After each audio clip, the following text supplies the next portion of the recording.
আজকে আমরা বড় ভাইদেরকে নিয়ে আমরা আজকে ইফতারের আয়োজন করলাম। তো এটি পুনরায় একজন আপুর আমাদেরকে ইফতার করালেন। উনি আমাদের সাথে দীর্ঘ ৩-৪ বছর যাবৎ কাজ করেছেন।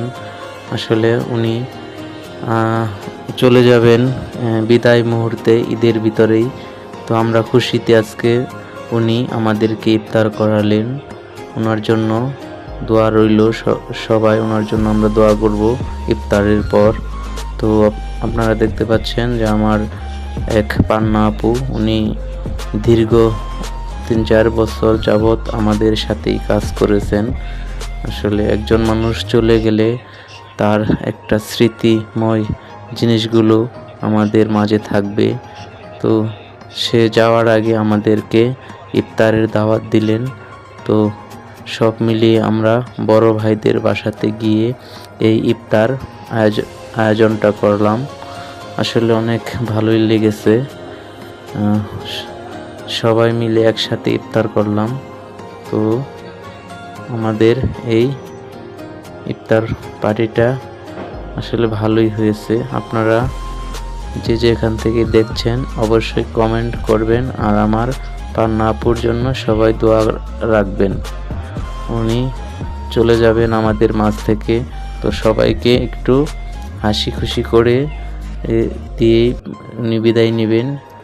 তো আমরা আসলে তার অনুরোধে আমরা আজকে বড় ভাইয়ের বাসাতে ইফতারের আয়োজন করলাম। তো সবাই দোয়া করবেন যেন উনি ভালোভাবে যেতে পারেন। আসলে একজন মানুষ চলে গেলে তার প্রতি অনেক মায়া, ত্যাগ, মহিমা অনেক কিছুই কাজ করে। তো উনি আসলেই চলে যাবেন, কিন্তু যাওয়ার আগ মুহূর্তে ওনার ইচ্ছা আমাদেরকে ইফতার পার্টি করাবেন। তো আমরা সবাই বড় ভাইরা আছি এখানে, সবাই মিলে ইফতার করলাম। আমার পান্না আপু উনি আমাদেরকে মনের খুশিতে ইফতার করালেন। ওনার জন্য সবাই দোয়া করবেন, আর অবশ্যই আমরা দোয়া করব যে পান্না আপু যে নিয়তে ইফতারটা করিয়েছে তার যেন মনের আশাটা পূরণ হয়। তো আমরা ইফতারের শেষ পর্যায়েই তো আমরা নামাজ পড়ে ওনার জন্য দোয়া করব সবাই মিলে।